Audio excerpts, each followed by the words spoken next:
Imagínate una de las gradas del Estadio Santiago Bernabéu. La hinchada blanca canta el himno con pasión casi idolátrica. Ismael.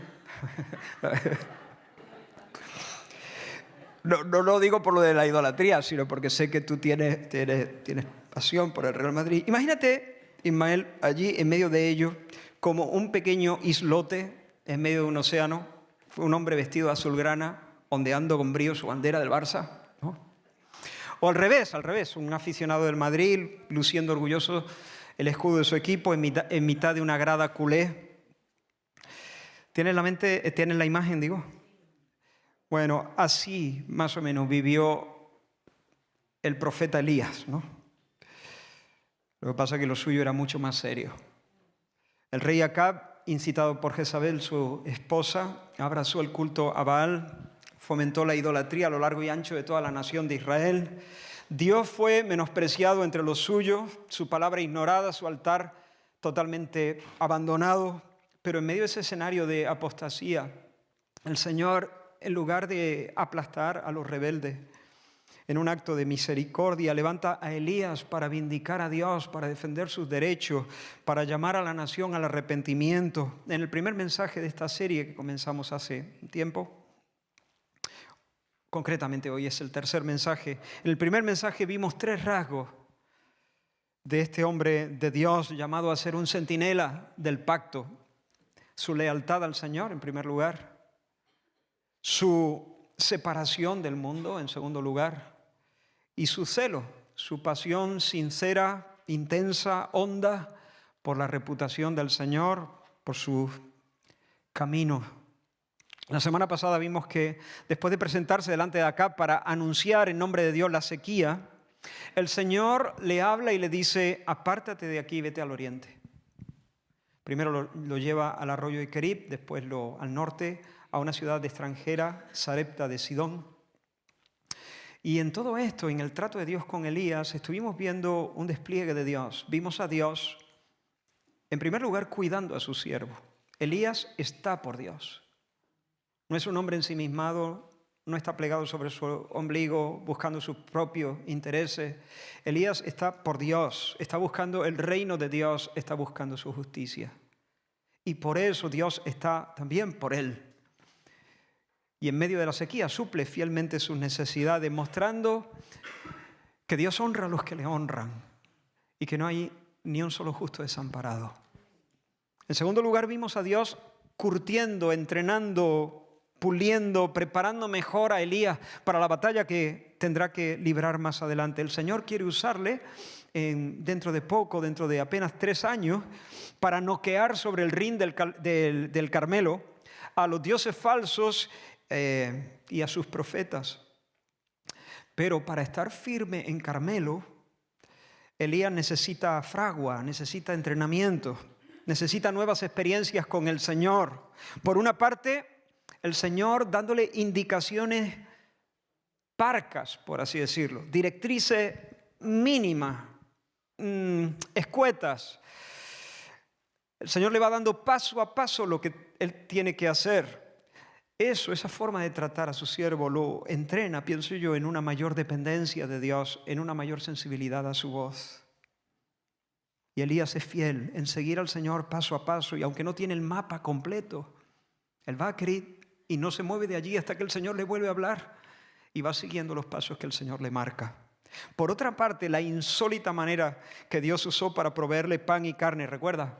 A través de los cuervos en Kerit, y luego la multiplicación milagrosa del aceite y de la harina de la viuda en Sarepta, y sobre todo lo nunca visto, la resurrección del hijo de esa mujer, de esa viuda, colocan a Elías en un palco de honor desde el cual ver el músculo de Dios, la capacidad de Dios, el despliegue de su soberanía, la omnipotencia de su brazo. Y después de esos 3 años viendo el músculo de Dios, su dominio absoluto sobre el clima, sobre los cuervos, sobre la harina, sobre el corazón de los hombres, sobre la muerte incluso, Elías sabe mejor que nunca que el Señor es grande. Que el Señor hace lo que quiere, cuando quiere, con quien quiere, hasta que quiere, como quiere, donde quiere. El Señor es el Señor. Dios es Dios. De hecho, la misma mujer, una mujer extranjera, paisana de Jezabel, por cierto, le dice, como para cerrar este momento, tú eres un hombre de Dios y la palabra de Dios es verdad en tu boca. Y en tercer lugar vimos al Señor castigando a su pueblo. Porque apartar a Elías, esconderlo, quitarlo de allí, al hacer eso, Dios no solamente está teniendo tratos con Elías, está negándole la palabra a Acab y está negándole la palabra al pueblo de Israel. Está sumando a la sequía otra sequía todavía peor. No hay agua para los campos, eso es grave. Pero tampoco hay palabra para las almas, eso es más grave. Había muchas viudas en Israel soportando los rigores del hambre por aquel tiempo. Pero Dios las pasó por alto y decidió exhibir su generosidad lejos, en una tierra extraña, sobre una mujer fenicia. Ese gesto divino no solamente fue una generosidad hacia aquella mujer, también fue como una especie de desaire, como una muestra de disfavor hacia su pueblo, por estar besuqueando sin pudor a los Baales delante de su mirada santa. Pero vamos a avanzar. Se acerca ya el momento de la gran confrontación, la batalla del Carmelo, por así decirlo. Y os invito a leer la Escritura en el primer libro de Reyes, capítulo 18, y vamos a leer del 1 al 19. Primero de Reyes, capítulo 18, comenzamos en el primer versículo. Tenéis el texto, creo, en pantalla. Ahí está. Dice la palabra del Señor. Pasados muchos días, vino palabra de Jehová a Elías en el tercer año, diciendo: Ve, muéstrate a Acab, y yo haré llover sobre la faz de la tierra. Fue pues Elías a mostrarse a Acab, y el hambre era grave en Samaria. Y Acab llamó a Abdías su mayordomo. Abdías era en gran manera temeroso de Jehová, porque cuando Jezabel destruía a los profetas de Jehová, Abdías tomó a 100 profetas y los escondió de 50 en 50 en cuevas, y los sustentó con pan y agua.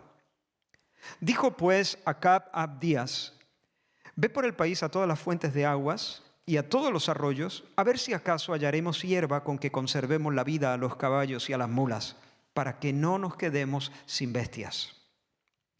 Y dividieron entre sí el país para recorrerlo. Acab fue por un camino y Abdías fue separadamente por otro.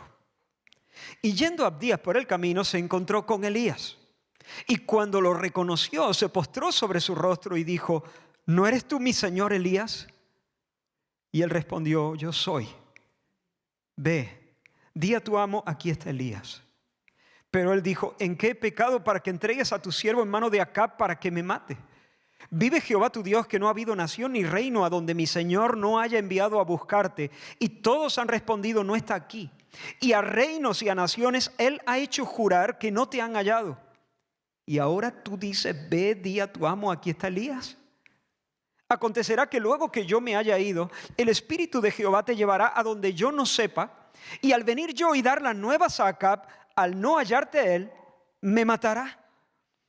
Y tu siervo teme a Jehová desde su juventud. ¿No ha sido dicho a mi señor lo que hice cuando Jezabel mataba a los profetas de Jehová? Que escondía 100 varones de los profetas del Señor de 50 en 50 en cuevas, y los mantuve con pan y agua. Y ahora dices tú: ve, di a tu amo, aquí está Elías, para que él me mate.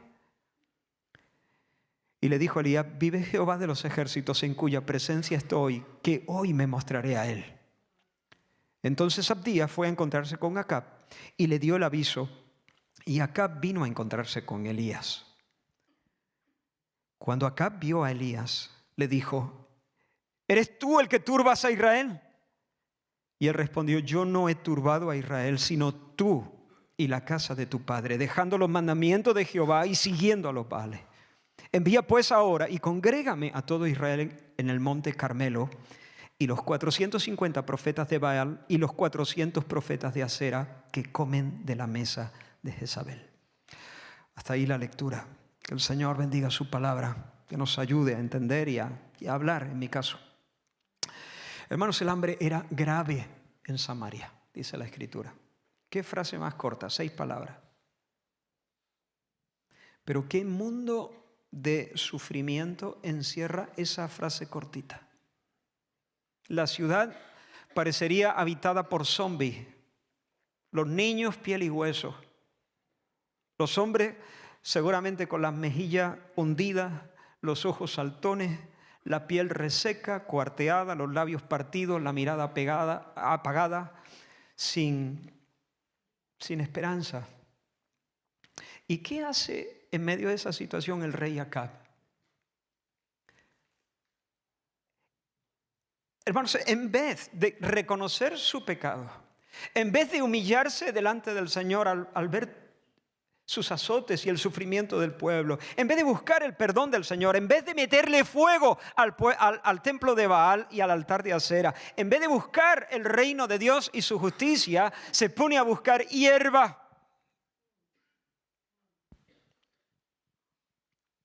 Porque eso es lo que quiere, que los caballos no se mueran.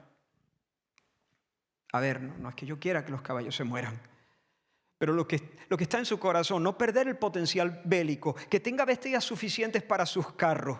Y yo me lo imagino convocando a los altos cargos, consejeros, reunidos con ellos, decir: señores, lo que nosotros necesitamos en este momento es hierba. Necio.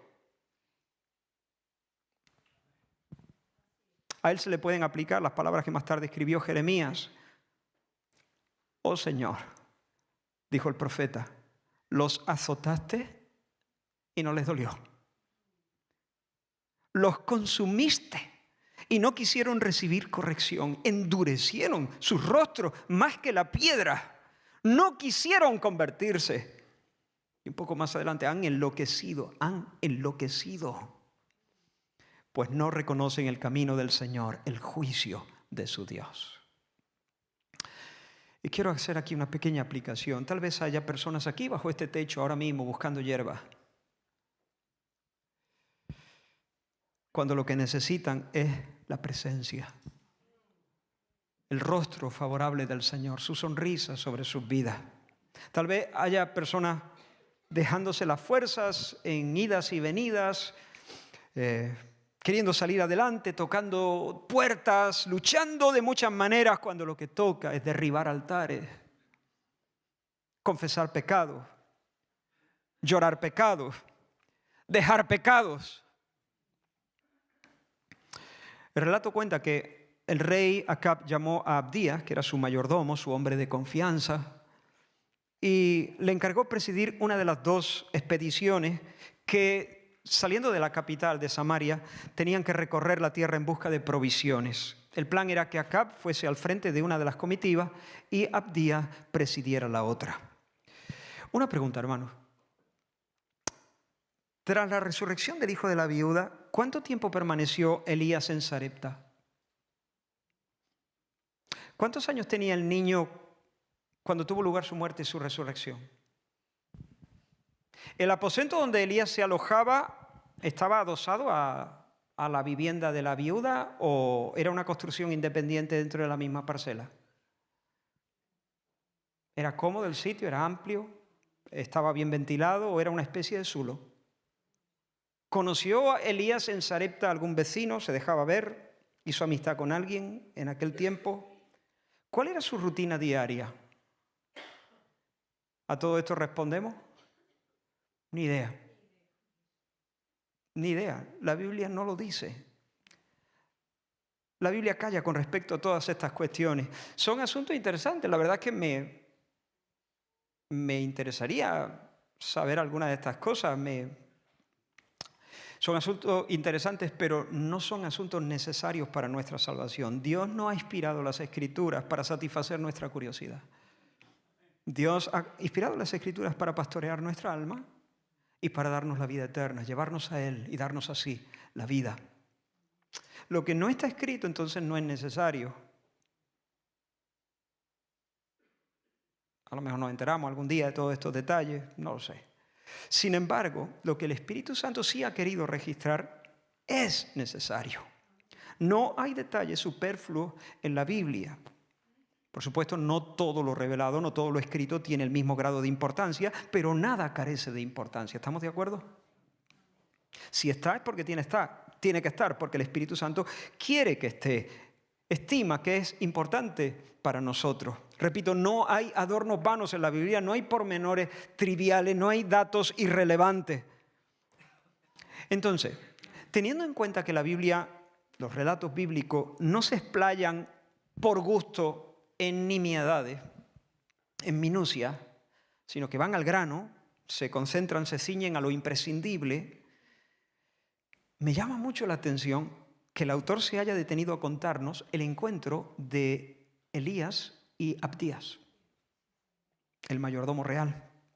Porque humanamente hablando, que nadie me malinterprete, yo creo que la historia se podría contar más rápido. Podría prescindir de algunos versículos. Por ejemplo, la lectura podría saltar directamente desde el versículo 2 hasta el versículo 17 sin aparentemente perder nada importante. Podría fluir de esta manera. Pasados muchos días, vino palabra de Jehová a Elías en el 3er año diciendo: ve, muéstrate a Acab y yo haré llover sobre la faz de la tierra. Fue pues Elías a mostrarse a Acab y el hambre era grave en Samaria. 17. Cuando Acab vio a Elías, le dijo: ¿eres tú el que turbas a Israel? Etcétera. Pero no, el Espíritu no ha querido hacerlo así. El Espíritu ha querido registrar el encuentro de Elías con Abdías. Y yo creo que no solamente es para honrar perpetuamente a este hombre piadoso y proponerlo como un ejemplo noble de fe, sino para mostrarnos a nosotros una expresión adicional de las tiernas misericordias de Dios. Me explico. Es la hora de subir al Rin del Carmelo, ya lo hemos dicho. Dios le dice a Elías que se presente delante de Acab de nuevo. Le dijo hace un tiempo: quítate de en medio, vámonos. Y ahora le dice: ve y preséntate a Acab. Elías se pone en camino. Mientras Acab y Abdías se dividen la tierra para inspeccionarla y salen en direcciones opuestas, cada uno por su camino en busca de pasto. Hay entonces 3 hombres en marcha: Elías, que va a encontrarse a Acab, y luego Acab por un lado y Abdías por otro, buscando hierba para las bestias. Y Dios desde arriba, desde su trono, presidiendo la historia, encaminando los pasos, encajando providencialmente todas las piezas. Pregunta: ¿con quién debe hablar Elías? ¿Con quién se tiene que encontrar? Dios quiere que Elías hable con Acab. Busca a Acab. Dios quiere que se encuentre con el rey. ¿Por qué entonces Dios dispone providencialmente que en lugar de encontrarse con Acab, se encuentre con Abdías? Es una pregunta legítima, ¿no? La Biblia no lo dice. Por lo tanto, no puedo ser dogmático en lo que voy a decir, pero creo que no es difícil imaginar por qué. Es fácil entender que después de 3 años de retiro, aquel encuentro fue como el rocío sobre los campos para el corazón del profeta. Yo estoy seguro de que el contacto con Abdías le hizo mucho bien al profeta Elías. Mucho bien. Hermanos, Abdías, a pesar de ser un alto funcionario en la corte del rey más perverso hasta la fecha en Israel, según nuestro texto, era en gran manera temeroso del Señor. No era temeroso del Señor, era temeroso del Señor en gran manera.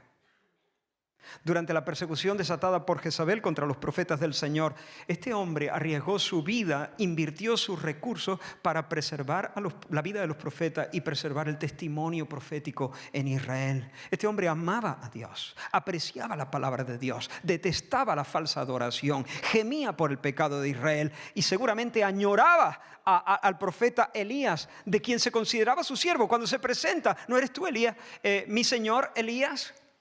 Y se tumba delante de él, no, obviamente no en adoración, pero una señal de profundo respeto y de sumisión. Aunque obviamente Abdías tenía un rango social y un rango político mucho más alto que Elías. Abdías es un hombre de Dios y como hombre de Dios comprende a Elías, le comprende. Elías es un hombre del Espíritu, hermanos. Espero poder explicar esto. Elías es un hombre de Dios. El Señor tiene todos los derechos sobre su vida. Elías es un hombre que está en los negocios de Dios y por tanto vive a merced de las mociones del Espíritu Santo. Elías no se puede levantar una mañana y decir, voy, vengo, el año que viene iré, comerciaré, ganaré. Elías no hace planes para sí mismo. Él es un hombre de Dios, él es un siervo de Dios. En todo caso, si el Señor quiere, iré y haré esto o aquello. Y Abdías sabe, lo sabe. Sabe por qué se viste como se viste. Sabe a quién se debe. Sabe que él no es dueño de su propia agenda. Que no puede hacer planes a su antojo. Por eso cuando Elías le dice, Abdías, dile a tu amo Acab que estoy aquí. Abdías le responde más o menos así. Espera, Elías. Estás aquí ahora mismo. Ahora mismo estás aquí. Pero dentro de un rato no sé si va a estar aquí. A lo mejor ya no está aquí, porque yo sé que tú, como Israel cuando salió de Egipto, que no se movía a su ritmo, a su aire, a su bola, sino que dependía del mover de Dios. Y cuando la nube o la columna de nube o la columna de fuego se alzaba, entonces Israel debía recoger sus bártulos y salir tras Dios. Y el Señor era el que ordenaba su jornada y su caminata. Yo sé que tú te mueves de esa manera. Así que por favor ten compasión, no me hagas esto, Elías, porque seguro que me voy a informar al rey Acab y ahora el Espíritu te lleva y te muestra y te impulsa a otro sitio. Y si eso ocurre, Elías, si yo te dejo ir, si Acab se siente una vez más burlado, soy hombre muerto. Y yo soy un hombre piadoso. Ahora, Abdías no sabe exactamente lo que Dios está haciendo. Está claro que no lo sabe. Porque Dios ha dispuesto que ese día Elías se encuentre con Acab. Abdías no sabe eso. Pero lo que sí sabe es de qué va la vida profética. Sí sabe. Lo que sí sabe es cuáles son las dinámicas del Espíritu. Cómo se mueve un hombre de Dios. Para la mayoría, Elías era un piojo verde. Un tipo raro, un hombre excéntrico, un pirao, un fanático. Para Abdías no. Abdías no lo mira con extrañeza, lo mira con admiración. Hermanos, cuando el Señor Jesús tenía 12 años, después de celebrar la Pascua en Jerusalén, ya sabéis lo que pasó. En lugar de regresar a Nazaret con sus padres, prefirió descolgarse del grupo y permanecer unos días más en la capital. Sus padres, pensando que iba con el resto, formando parte de la caravana, anduvieron todo un día de regreso a Nazaret sin darse cuenta que faltaba Jesús. Cuando se dieron cuenta de la situación, regresaron rápidamente a Jerusalén con el corazón en un puño, me imagino. Y cuando le hallaron en el templo, recuerda, María le dijo, ¿por qué nos haces esto? ¿Por qué nos haces esto, Jesús? Te hemos estado buscando con angustia. Y yo me imagino el tono, en la voz de esa madre. Jesús, ¿por qué nos haces esto? Recuerda la respuesta. El joven Jesús con su voz de joven, medio formada. ¿Por qué me buscabais? Les dice, ¿por qué me buscabais? ¿No sabíais que debo atender los negocios de mi padre? Papá, mamá, me debo a Dios, estoy en misión. Mi padre tiene una agenda. Escucha lo que Lucas dice a continuación. Ellos no entendieron las palabras que les hablaba. Jesús sí fue un joven que con razón podía decir, mis padres no me entienden.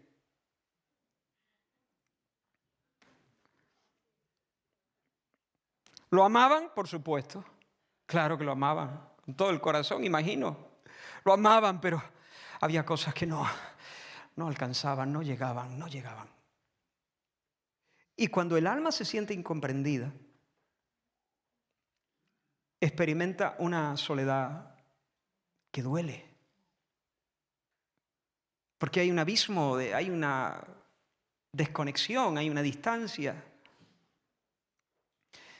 Y esa distancia nos convierte en extraños incluso para los más cercanos.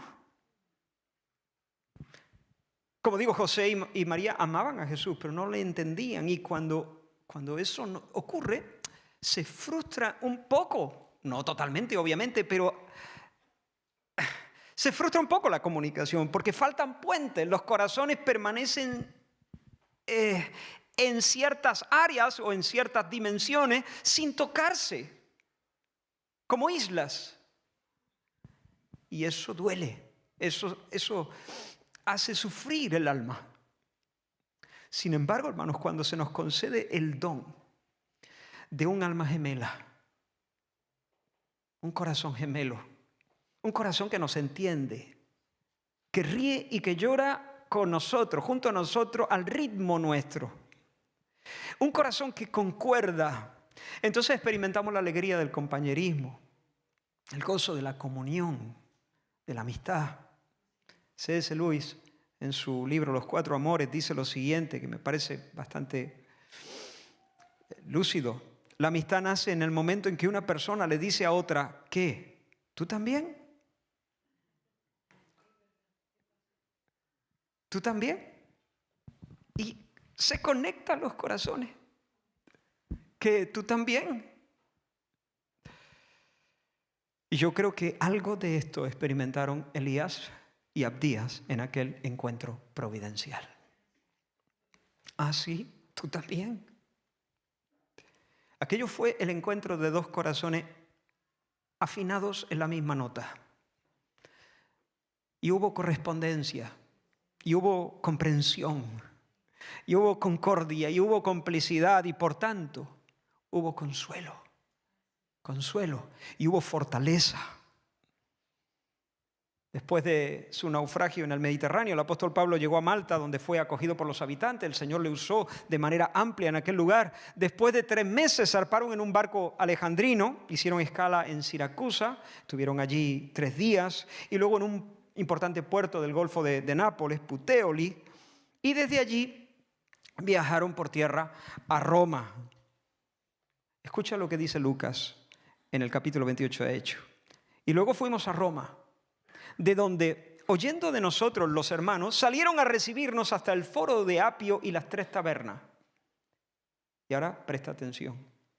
Y al verlo, Pablo dio gracias a Dios y cobró ánimo. Y cobró ánimo. ¿Por qué? ¿Por qué cobró ánimo? Él estaba siendo usado ampliamente por el Espíritu Santo. Él estaba siendo sostenido milagrosamente. Dios seguramente estaba sustentando de muchas formas y consolando de muchas formas su corazón.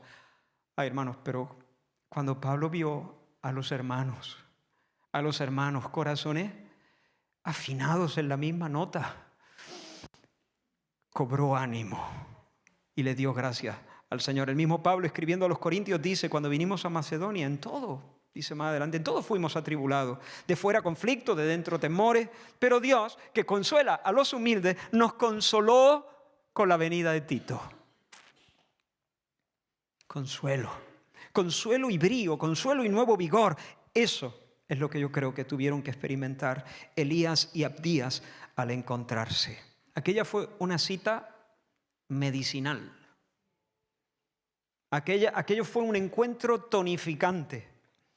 Yo me imagino que compartieron algunas confidencias, por supuesto, no puedo asegurarlo, pero no dudo que ese encuentro fuese tan fugaz y conciso como lo narra aquí el cronista. Bueno, sabemos que Abdías, para mostrarles la sinceridad de su fe, no para lucirse, pero sí para mostrarles la sinceridad de su corazón, le contó a Elías cómo él había defendido a los profetas durante la persecución. Yo imagino a Elías escuchando eso con un respeto hondo. Y tal vez Elías le anticipó lo que Dios le había mostrado, el fin de la sequía y el desafío del Carmelo que venía por delante. Yo estoy seguro que aquel encuentro tuvo que ser como una especie de bálsamo, un abrazo de 8 segundos, ¿no? Como dicen ahora, ¿no? Como un beso de una madre, como un beso de madre en la frente de un huérfano. Aquello tuvo que meterle aliento y fortaleza al corazón tanto de Elías como de Abdías. Cuando aquellos hombres se separaron, seguramente sus corazones se sentían renovados. Acababan de estar en un oasis. ¿Te ha pasado? ¿Te ha pasado eso? Hermano, la comunión cristiana es hermosa y poderosa.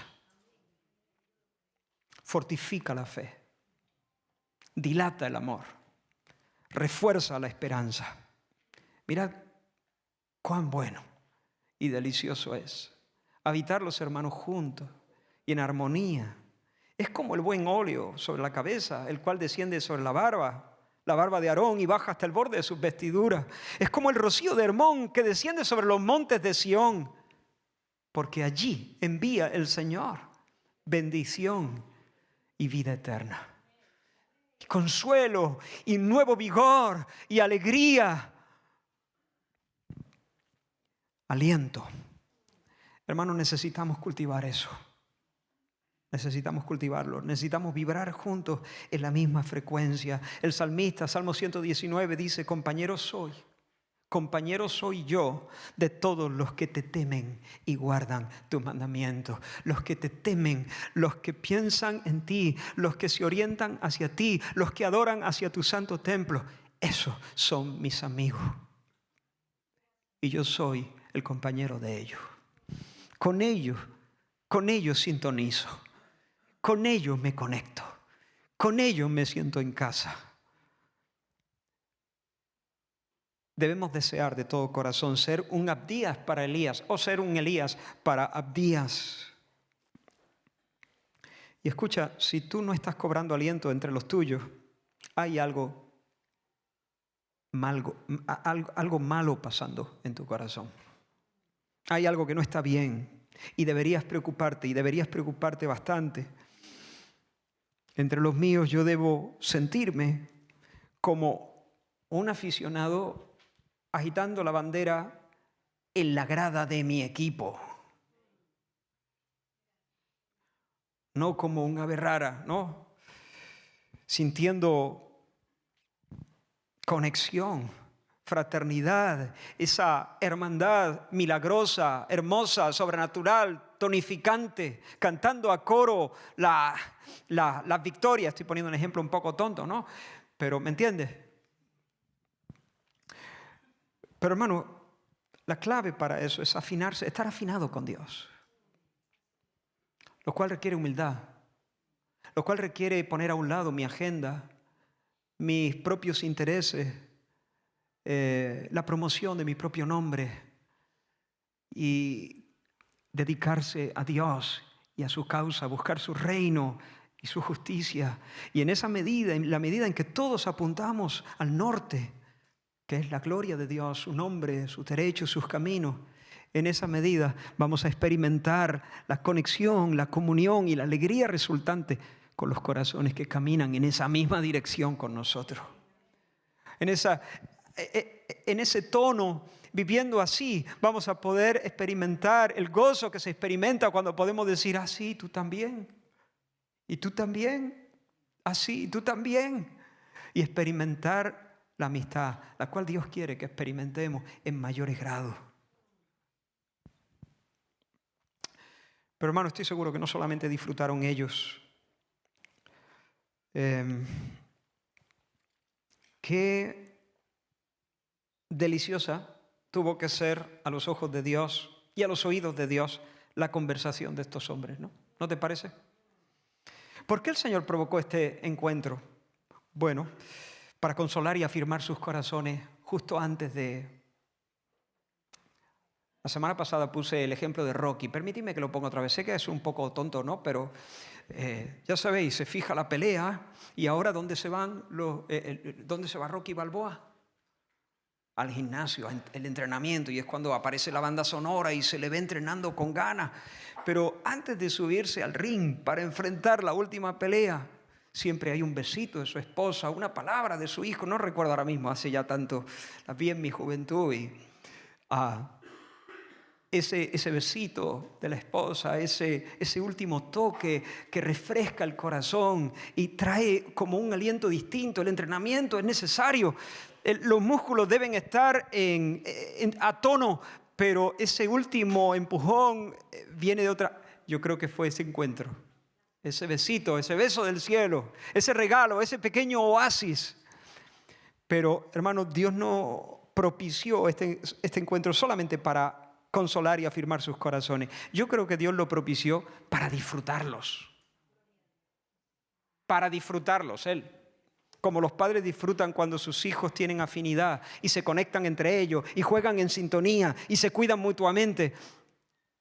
Más de una vez yo me he reído a carcajadas casi, bueno, a carcajadas no, pero me he reído con alegría, con una risa de esas que te viene de adentro cuando veía a Samuel y a Elías, a mis hijos, jugando. Y a veces uno entraba, por ejemplo, al baño y empezaba a cantar una canción de dibujito, una canción de lo que sea, y el otro que estaba en otra habitación le hacía desde allí, se conectaba, es como si estuvieran conectados internamente por algún resorte, y entonces salía cantando y haciéndole los coros, ¿no? Estaban como sincronizados, ¿no? Y viendo cómo jugaban ellos. Lo disfrutaba yo, disfrutarían ellos, seguro. Pero yo que estaba afuera mirándolos, también para mí era una fiesta. Yo creo que ese encuentro para Dios fue una fiesta. A través del profeta Malaquías, el Señor le dice al pueblo: habéis dicho, por demás es servir a Dios. Fíjate lo que el pueblo está diciendo. Servir a Dios no sirve. Esto no rinde. Por demás es servir a Dios. ¿Qué aprovecha que guardemos su ley? Bienaventurados son los soberbios, los que desobedecen a Dios. Mírale, les va mejor que a nosotros. Esto no sirve para... Así estaba hablando el pueblo. Pero mira cómo sigue la palabra del Señor. Entonces, los que temían al Señor, los que estaban en otra frecuencia, los que tenían otro corazón, los piadosos, los que temían al Señor, dice, hablaron cada uno a su compañero. Y el Señor escuchó y oyó. Y fue escrito libro de memoria delante de Él para los que temen al Señor y para los que piensan en su nombre. Y serán para mí especial tesoro. Cuando los piadosos se juntaron. Y en este tiempo de apostasía y de desdén hacia Dios, los piadosos abrían sus corazones en santas conversaciones para animarse y sostenerse mutuamente. El Señor miraba y sonreía y oía y disfrutaba y tomaba nota de la conversación de los piadosos. Así que Elías, tras ser sustentado, protegido, entrenado durante su retiro, es refrescado al experimentar el soplo de la verdadera comunión.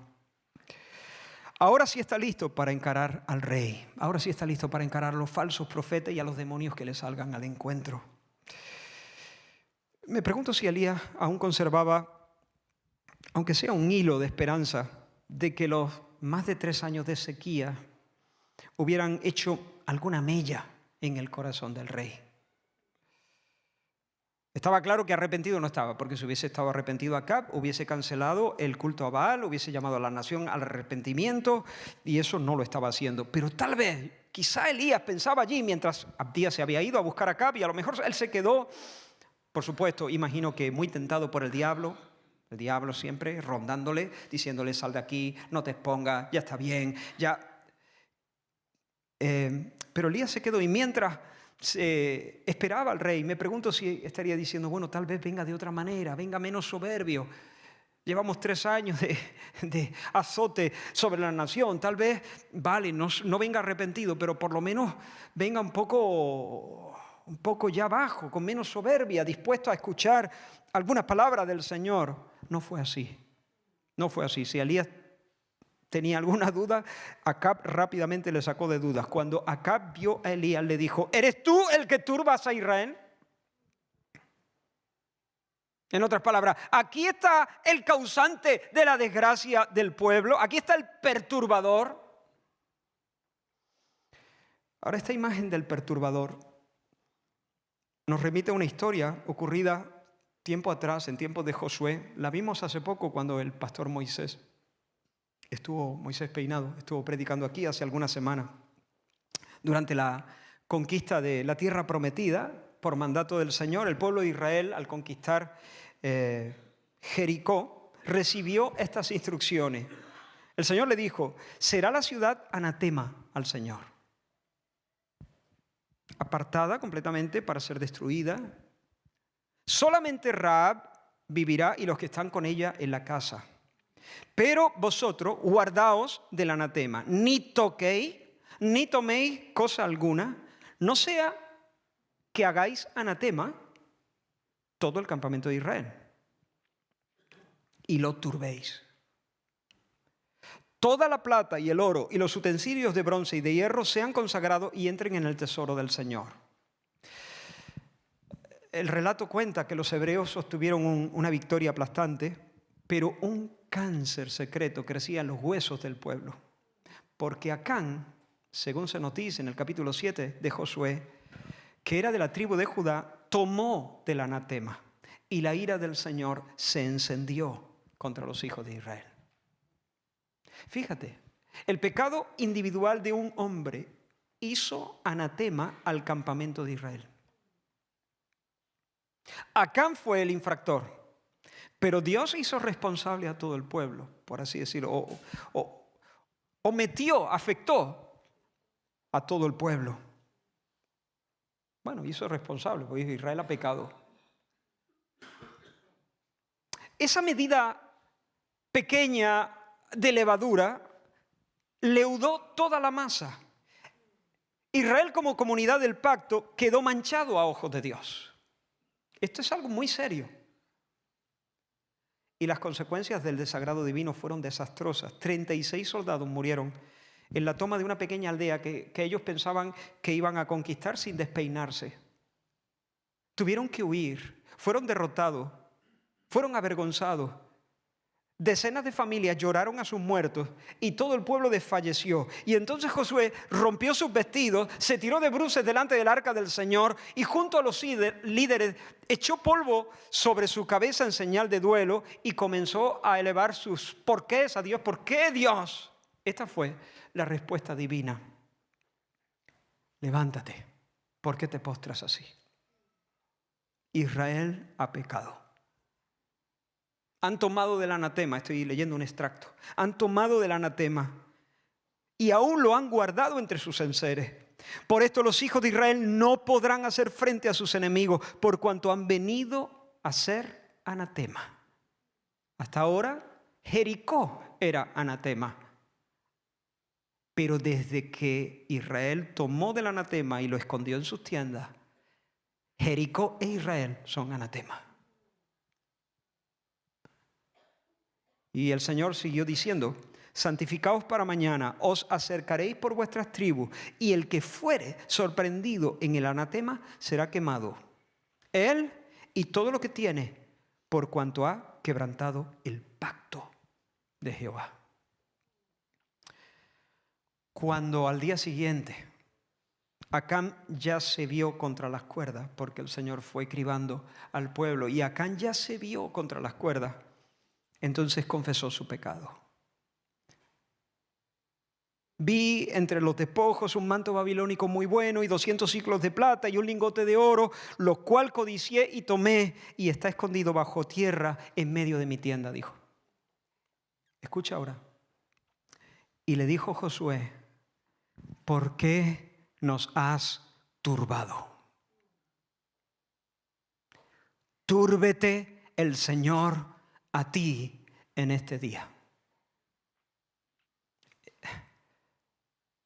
Y todos los israelitas los apedrearon, y el Señor se volvió del ardor de su ira, se aplacó, se aplacó. Lo que el rey Acab está haciendo aquí es acusar a Elías de ser el nuevo Acán, el perturbador del pueblo. Pero Elías no se achanta. Elías pone las cosas en su sitio. No soy yo, eres tú. Tú eres el cáncer de Israel. Tú y tu dinastía. Ahora, es interesante notar que Elías aquí no menciona a Jezabel. Jezabel era una bruja. Jezabel era un veneno. Jezabel estaba incitando a su esposo Acab, a entregarse, a prostituirse tras los ídolos. Jezabel había sido la cabecilla de la persecución contra los profetas. Pero Elías no menciona a Jezabel. Y Dios en el Edén tampoco quiso hablar, le pidió cuentas en primer lugar a Eva. ¿A qué no? Porque Él había puesto a Adán por cabeza. Y por lo tanto Adán era responsable. Y por eso lo confronta. Aquí hay una aplicación grave, seria, para los hombres como líderes de hogar. La Biblia lo deja claro. El esposo tiene la responsabilidad de representar a Cristo y de fungir con una autoridad legítima. Tiene que caminar con cuidado para representar correctamente a Dios de manera piadosa, pero no puede eludir su responsabilidad. Por lo tanto, es justo que Dios demande de nosotros. Y tú dices, bueno, al final he tenido que ceder porque era ya insoportable el ambiente. Mi mujer diciendo, mira, yo sé que el niño no se tiene que acostar en la misma habitación con su novia, pero y dale, y venga, y no sé cuánto, y esto estaba siendo un problema para la casa, para la familia, y al final, mira, mi esposa es una gotera, es un taladro, ya no aguanto más, y venga, y pobrecillo, pero él no lo va a entender, y si no lo ocurre.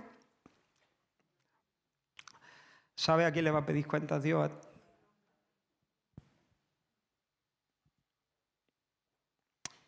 Pero bueno, cierro este paréntesis. Eres tú, le dice a Elías a Acab, eres tú. Tú eres el cáncer, tú eres el perturbador, tú eres tú. Tú y tu dinastía, la casa de tu padre. Es tu abandono a la ley del Señor, es tu menosprecio a los mandamientos, es tu asquerosa idolatría que has levantado en medio de la nación santa, es tu desparpajo en el pecado, eres tú eres Acán. Tú eres el que entristece y el que provocas a Dios y el que nos priva de los favores de Dios. Tú, Samaria está muriendo porque tú has hecho de la nación un anatema. ¡Guau! Ahí tienes a un verdadero profeta. Me pregunto, ¿es acaso Elías una especie de, yo qué sé, de inconsciente o un superhéroe? ¿Acaso este hombre no tiene temor? ¿Acaso este hombre no calibra lo que está pasando allí? ¿Que le pueden quitar la cabeza antes de que termine la frase? No, hermano. Elías está hecho de nuestra pasta. Siente la presión, claro que siente la presión. El diablo lo tienta, igual que todos nosotros, pero este hombre está lleno de Dios, está lleno de Dios. Dijo el profeta Miqueas, así ha dicho el Señor acerca de los profetas que hacen errar a mi pueblo y claman paz a quien les da de comer.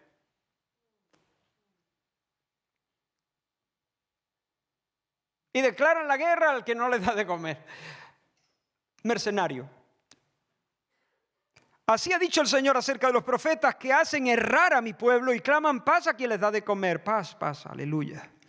Sobre ellos se pondrá el sol y serán avergonzados y cerrarán sus labios. Y un poquito más adelante dice, pero yo estoy lleno del Espíritu de Jehová y de juicio y de fuerza para denunciar a Israel su pecado. Eso es un profeta. No es que yo odio al pueblo y me froto las manos cuando tengo un mensaje de juicio para piedricártelo, ¿no? No es que a mí me encanta dar hachazos. No, es que estoy lleno del Espíritu del Señor y de juicio y de fuerza para denunciar a Israel su pecado. El apóstol Pablo dijo, vaya hombre, ¿busco yo ahora el favor de los hombres o el de Dios? ¿O trato de agradar a los hombres? Si todavía tratara de agradar a los hombres, yo no sería siervo de Cristo. Yo trato de agradar a Cristo. Y cuando escribe a los tesalonicenses su primera carta dice, hablamos no como para agradar a los hombres, sino a Dios que prueba nuestros corazones. Porque nunca usamos de palabras lisonjeras, como sabéis, ni encubrimos avaricia, Dios es testigo, ni buscamos gloria de los hombres, ni de vosotros ni de otros. Hermanos, necesitamos crecer en el temor de Dios para que el Señor pueda usarnos con ese filo profético que debe tener la iglesia del Señor en medio de nuestra comunidad, en medio de nuestra ciudad, en medio de nuestra generación. Pero quiero traer esto para ir ya concluyendo a un ámbito más doméstico, más dentro de las fronteras de la iglesia local. Hermano, vivir en pecado impenitente, pecado sin arrepentimiento, vivir en pecado impenitente en medio de la iglesia es turbar a la familia de Dios. Cuando un miembro de la iglesia se instala, se aferra a su pecado y lo justifica, y se justifica a sí mismo y se afianza en su maldad,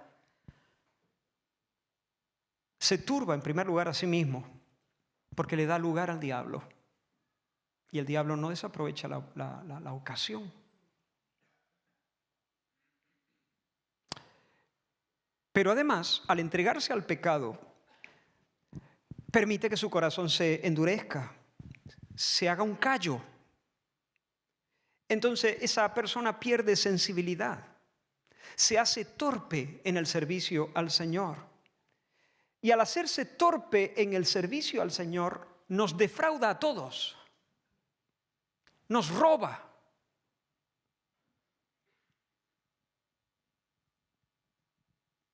Porque Dios ha dispuesto que muchas de las bendiciones que van a llegarme, me van a llegar a través de ti. Algunas no, Dios las comunica de forma directa, pero otras no. El cuerpo se va nutriendo a través de las coyunturas. Y si hay alguien que se afinca en su pecado y se encartona y se empequeñece para el servicio de Dios y se vuelve insensible, en lugar de ser un canal para la gracia de Dios, se convierte en un dique. Se produce un cortocircuito en cierto grado. Esa persona está privando a los demás de los dones que el Señor le ha dado para el beneficio de todos. Los dones que Dios te ha dado no son tuyos, son tuyos y míos. Son para ti, son para mí. Y si tú te plantas en la tierra de la desobediencia y de la rebelión y te vuelves finalmente un cero a la izquierda, te vuelves inútil para la causa de Dios, no solamente te estás haciendo daño a ti mismo, nos estás defraudando a todos. Pero además, esa persona, tú o yo, si hacemos eso, turbamos a la iglesia con nuestro mal ejemplo. Sí, es verdad que hay pecados que permanecen escondidos, secretos, pero muchas veces no. Y siempre hay alguien cerca que puede ser arrastrado por el mal testimonio, por el mal ejemplo. Podemos contaminar, podemos ser piedra de tropiezo para algunos niños. Y eso es una cosa muy grave. Pero además, turbamos a la iglesia mancillando el testimonio delante de la comunidad, opacando la belleza del evangelio ante los ojos de los incrédulos, desacreditando la predicación y sobre todo infamando el nombre de Dios y de Cristo, cuya fama debemos perseguir.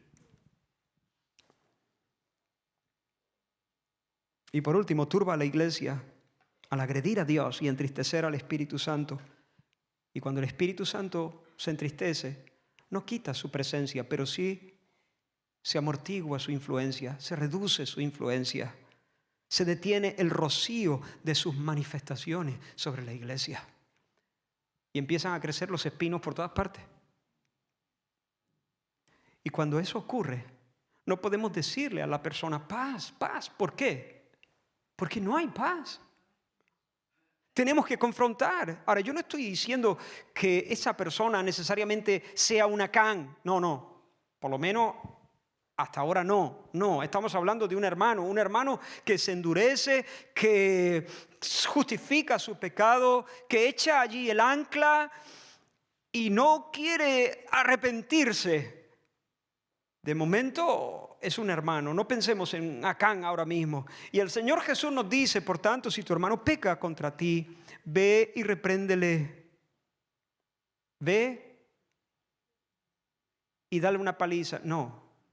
Ve y repréndele con amabilidad, con cariño, con amor, con lágrimas, con celo, en una operación de rescate, estando tú y él solo, algo confidencial. Si te oyere, has ganado a tu hermano. Hagamos una fiesta. ¿Te imaginas la cara de Dios en la fiesta? Mirando esa escena, pues como la mía cuando escuchaba a Samuel y a Elías conectados, o como la de Dios cuando escuchaba a sus piadosos hablando en tiempos de apostasía, o cuando miraba el encuentro de Abdías y Elías en ese lugar. Ahora. Bueno, antes. La Biblia dice en Levítico, no andarás chismeando entre tu pueblo. No andarás chismeando entre tu pueblo. No andarás chismeando entre tu pueblo. No atentarás contra la vida de tu prójimo. Porque precisamente es eso lo que se hace cuando uno se entrega al chisme. Hay veces que es necesario poner sobre la mesa ciertas cosas. Un padre que le dice a un esposo que le dice a su esposa algo acerca de su hijo. Mira, el niño, no sé cuánto, lo he visto así, lo he visto asado, vi contestar de esta. Esto no es un chisme. Hay que poner eso sobre la mesa, hay que tratar eso. Y hay veces en que la iglesia, pero sabemos, ¿no? Ese comentario que realmente no está orientado hacia el bienestar del otro, es simplemente ese deporte vicioso de, bueno, no voy a entrar ahí, ¿no? Pero a veces de afirmarnos a nosotros mismos por medio de atacar a otro, exponer sus faltas. No andarás chismeando entre tu pueblo, no atentarás contra la vida de tu prójimo. Yo, Jehová, no aborrecerás a tu hermano en tu corazón, razonarás con tu prójimo para que no participes de su pecado.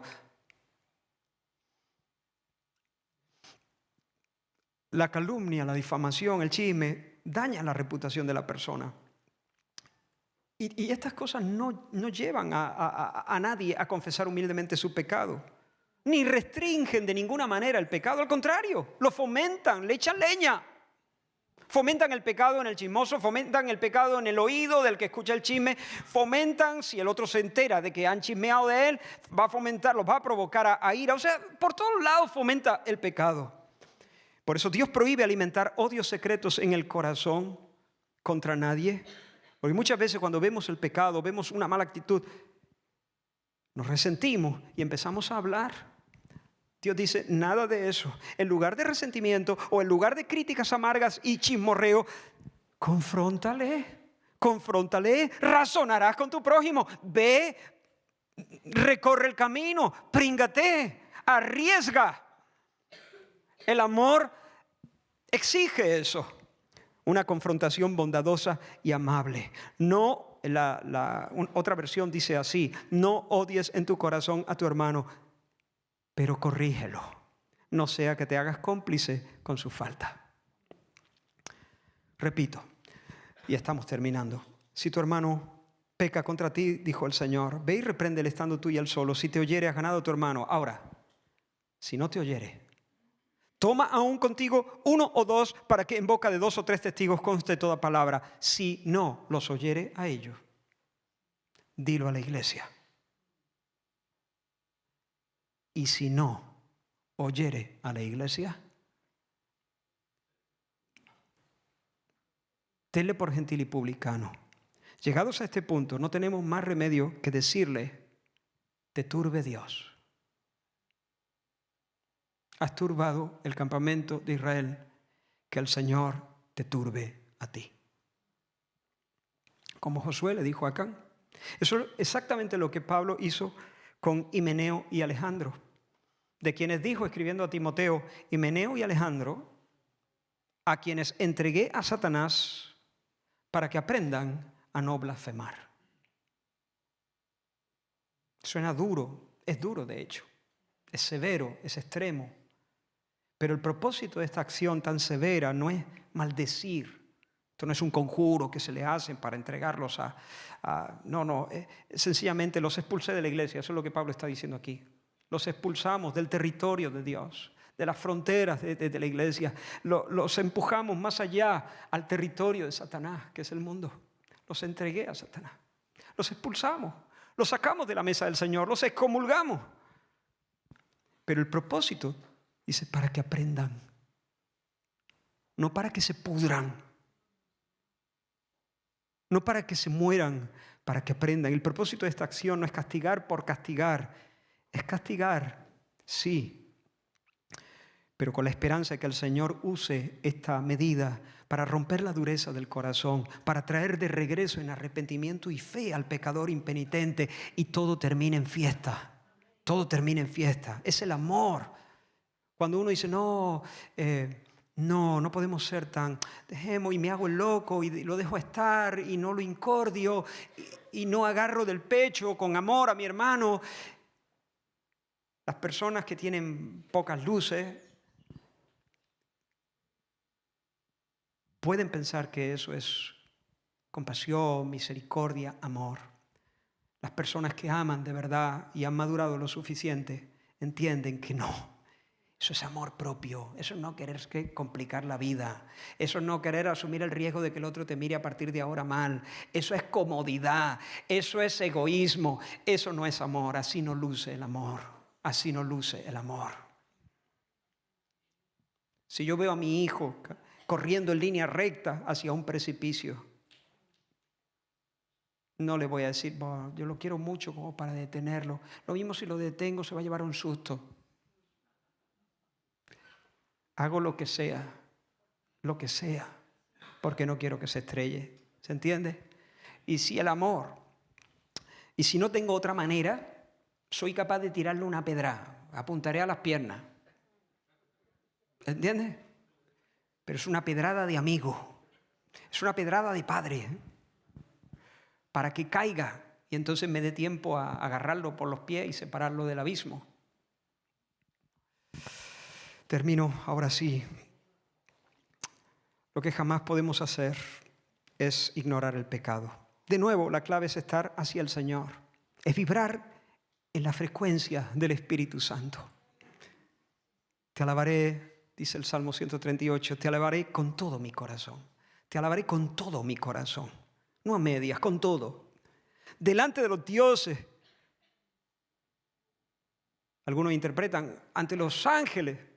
Otros interpretan en la cara de los dioses. Bueno, sea lo que sea, ante los ángeles y en la cara de los dioses, frente a los dioses, te cantaré salmo. Me postraré hacia tu templo, hacia tu santo templo. Está decidido. Mi corazón ya tiene una dirección determinada. No estoy zizagueando. No estoy ahora hacia aquí, ahora hacia allí. No soy una veleta. Me postraré hacia tu santo templo. La dirección, ya he puesto la directa hacia tu santo templo y alabaré tu nombre por tu misericordia y tu fidelidad. Los corazones que se ponen en esa frecuencia y que se entonan, que se afinan en ese diapasón, van a experimentar dos cosas. Van a experimentar concordia, alegría, encuentros con los abdías de turno, con los hermanos, con los compañeros. Y eso va a ser algo muy precioso, muy bonito, muy consolador. Creo en la comunión de los santos. Pero también van a experimentar la confrontación con el mundo. El choque con el mundo. Ambas cosas. Que el Señor nos dé gracia. Que el Señor nos dé celo. Que el Señor afine nuestros corazones para vivir de modo que le honremos. Amén. Que el Señor bendiga su palabra.